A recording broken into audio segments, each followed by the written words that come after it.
Hello and welcome back everyone to the Money Control live stream. You're watching Markets with Santo and CJ. Well, it's been a very volatile session here on the live stream this Thursday, likely driven by some bit of long unwinding that we have seen because of the weekly expiry of the options contracts on the Nifty. I think a lot of that has been driven by that, Santo, because if you look at the global cues, they are not that adverse at this point of time. If you look at the US stock futures or even the Asian markets, they have not reacted that much to the apparent, Chinese drills that have been held around the Taiwan Strait. So clearly our markets are standing out, and if you look at the Nifty and Sensex, they're headed for a negative close later, maybe in another half an hour. And it's the mid-cap space which has actually outperformed so far. Even the small-cap space has seen a decent amount of losses today, but the Nifty mid-cap 100 is the one that is only holding its fort in the green as of now, Santo. Well, CJ, this is a market that just refuses to go down, and ahead of the RBI meeting, usually you would see some kind of nervousness that clearly doesn't seem to be there at all. There's this interesting column that I was reading today, in that one part mentioned that there is a saying in markets, particularly in US markets, that you don't fight the Fed. Right. And now the Fed is trying very hard to tighten, and by pushing stock prices higher, I think the market is doing just that. It's fighting the Fed and making life difficult for the Fed. So so expect a blowback sometime. There's also this theory about typically this dumb money which tends to enter the market during bear rallies. Now we don't know at this point. We can't say for sure whether it's a bear rally or not, but typically you see that the dumb money coming closer towards the market peak and pulling out closer towards the market bottom. Possibly, Santo. I mean, look, if you look at one interesting data point that I was looking out, and although this is not concerning our market, it's rather concerning the US market. The fact is that option buying, call option buying at this point of time in the US is probably the highest it has been in nearly a year, right? Which goes to show you that there's a lot of optimism in the street at this point of time, at least among retail investors in the US. So maybe you could extrapolate that to the Indian market as well. You never know. But clearly, overall, if you look at global sentiment, it seems like we are more towards the optimistic side than on the pessimistic side. Even though talking about macro, not a lot has changed over the past 2 to 3 months. Exactly, CJ, and there is, what do you say, confidence or overconfident, it's hard to make out, but the prices clearly seem to be reflecting that the market. Well, I am not complaining, Santo. As long as the market keeps going higher, I do not bother too much about whether the macros are right or wrong, right? Exactly. Well, that said, let's quickly move on to some of the stocks that were in action today and really caught our attention, Santo. Starting with Godrej Consumer. Now, this stock has been a bit of a laggard among in the FMCG space so far. For the year, it's been down compared to some of the other big names which have done quite well. Now, the company is expected to benefit quite a bit from cooling palm oil prices, which have now come by almost 50 to 60% over the last 3 or 4 months. Besides that, the company has said that it will take a small price hike, although this will not fully make up for the inflationary pressures, but it clearly will provide some relief to margins. Now, one of the big cause of worry for Godrej Consumer investor apprehensions largely has been about the Indonesian business, and now the company has said that it sees a recovery in the Indonesian segment, in the Indonesian business, starting from the second half of this calendar. Besides that, it is also expecting a sharp turnaround in its Africa business also, which should come towards the later half of this year. So at this point, I think it's more of a international, the global play rather than purely just its India business.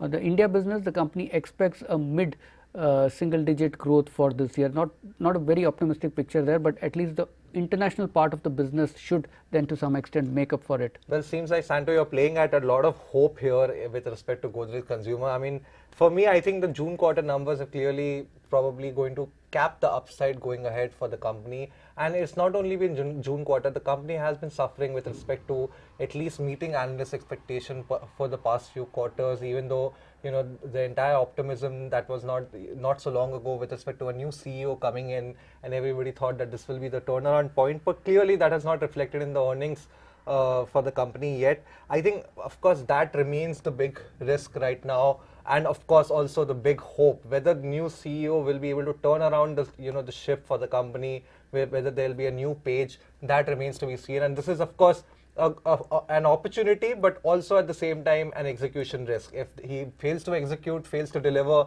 that could turn investors adverse in terms of not only the stock price performance but as well as valuation as well. And lastly, I think as far as the margins are concerned, of course the management has mentioned that they expect margins to improve going ahead in the second half, of course, because palm oil prices have come down. Also other international businesses as well are going to be picking up, so margins should be recovering from second half.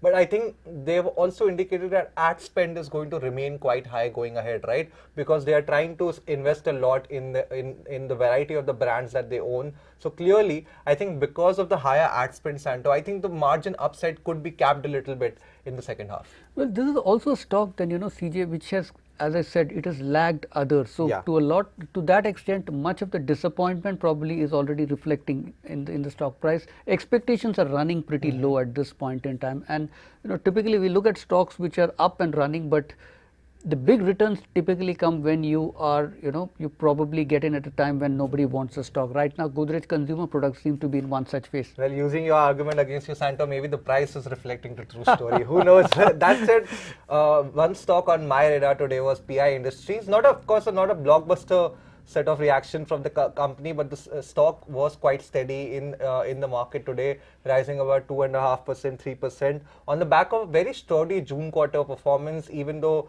there was a lot of doubts about chemical names. But clearly chemical names so far have managed to deliver, barring a few exceptions here and there. If you look at the Q1 consolidated net profit, it rose about 39% on a year-on-year basis, whereas sales rose about 29%, largely driven by the export market, which accounts for almost 74% of the company's revenue. So clearly export orders were the major driver for the company. And overall also, in terms of guidance, the company has guided for about a 20% top line growth in FY23, which is a very, very strong guidance, and actually it has taken to the liking of investors as well. So clearly, Santo, another stock from the chemical space which has really been liked by investors in the past, and I think will probably remain a favorite going ahead. Clearly, and I think the price also is reflecting that. Hard to pick holes in this one at this point, CJ. The performance has been quite good, and according to Motilal Oswal, it has a number of growth levers also in place. It's got a good sturdy pipeline of molecules lined up. So all that should provide some bit of comfort as far as the earnings visibility go, and probably that is what market is rewarding. PI Industries look at this at the point. stock at this point of time higher by about 3.5%. So clearly moving towards the day's high at this point of time as we inch towards the closing bell.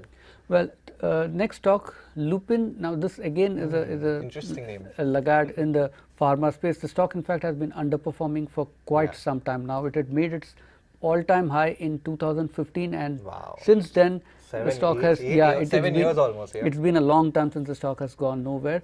Now, the latest quarter numbers were also some bit of a disappointment, and no surprise here really. According to the company, it had already guided for that, and it's in the midst of a big restructuring at this point in time. It's also exiting some of the low margin products. It took a hit of about close to $50 million in terms of one-time losses, and but for that, even the US business would have performed well. They've been targeting 160 to 170 million dollars of revenue, quarterly revenues from the US business, but they see that happening in the second quarter. I think this is more of a restructuring play at this point in time. The company has got big plans to enter the Chinese market. Again, though it's going to be a slow, long drawn process there. Typically, it's been spending close to about 10% of its incremental revenues on developing the good pipeline of complex generic inhaler products, but the payoff will surely take some time. But at this point in time, it's definitely worth taking a look at, considering that stock has underperformed for a while. It's making all the kind of right moves, but the payoff is still some way off. Well, Santo, if you had made this argument to me maybe 4 years ago, I would have definitely been convinced by what you have to say. The stock actually fell further in those 4 years. Exactly my point. Good thing I didn't make it at that time. Exactly my point, and it has fallen for a reason, because I think Lupin has been one very sad story of disappointment and hope, and disappointment and hope. I mean, every quarter there has been earning disappointment. Every quarter it is followed up by the management giving very rosy or very expectation filled commentary, you expect every FI is the FI of turnaround, and it has been happening with Lupin for the past 2-3 years now. So I still remain very skeptical of this counter. And I mean, over the past three years now, it has failed to deliver on many of its own expectation, leave alone the market's expectation, its own expectation. And a lot has to do with the regulatory risk that the company has been facing. Not so long ago, almost 3, 4, 5 units of the company had come under the lens of the US, Food and Drug regulator, and it has been a very hard task for the company to get out of that. It has been trying to do it, but still so far we have not seen any evidence that it has left behind that very dark episode in its history, in the history chapter. And I think going ahead also, I think a lot now will depend, of course, on how those units come out of those regulatory action. Once they come out, of course, then the outlook suddenly becomes quite good, because now they will be able to launch a lot of products. They will be able to get approvals for a lot of products that are probably stuck in the pipeline in the US. But till that happens, I think while the company is trying to restructure and get into other geographies such as China, much like Dr. Reddy's is also trying to do, I think I'll remain a little skeptical on this counter going ahead.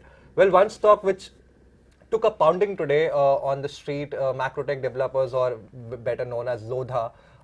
Stock was down almost 6-7% earlier in the day on the back of a large block trade that happened. Now, CNBC, TV18 reported that the block trade was actually, undertaken by CDPQ's arm, Ivanhoe, and they have sold about 1 to 1.2% stake in the company through the block deal. Now, for me, Santo, opportunities like these are probably weighted in gold, because this is a stock which has been flying high over the past 1 year, and almost a 6 to 7% discount on the price clearly provides a good entry point for a lot of long-term investors who are trying to get into the real estate space, especially with a quality name like Lodha at this point of time. The Q1 earnings were blockbuster. We had discussed this earlier in the show a few weeks ago, and I think that clearly shows that the earnings momentum for Lodha remains quite buoyant. I mean, the company is headed in the right direction. They are trying to reduce their debt. Their pre-sales guidance has been very, very solid. So a lot to like on this counter, and probably a opportunity like this should be lapped up. Well, again, it's surprising why the market is not rewarding Macrotech Developers, because if you see for this year, again, the stock has underperformed despite it being a fairly good year for real estate companies in general. The numbers have only got better, at least for the leading ones. And also, Macrotech Developers is doing quite a few things right. Mainly, it's managed to bring down its debt considerably over the last 1 year. It's retired close to about 7,000 crore worth of debt, which is no small number. Besides that, the sales numbers have been quite strong. And yet somewhere, CJ, the market is not appreciating, and that makes me wonder. I don't have the answer for that, but clearly that seems maybe sometimes it happens, in the journey of a stock, sometimes you rise too fast and then the market just doesn't care for you till the time that new phase comes in. Maybe it will happen for Lodha, who knows? But at this point of time, clearly the stock is suffering, down about 6%, near that 1040 handle. So we will have to wait and see whether this drawdown will take it below the 1000 mark, or whether the stock will get a good support around these levels and maybe start a new up move. The last stock on our watch list is Anant Raj, again real estate play. So I had to be careful of using any counter arguments against the sector in general. Now, interesting stock this. It was a hot favorite of fund managers during the heydays of the 2007-2008 bull run. It made a peak. Since then, it's been one way down. Right. It bottomed out during the height of the pandemic, and since then it's been a 10-bagger. The big jump, and this has been backed by good steady growth in earnings. Although the stock price still is a far way off from what it was during its glory days. This clearly seems to be one stock on the comeback trail.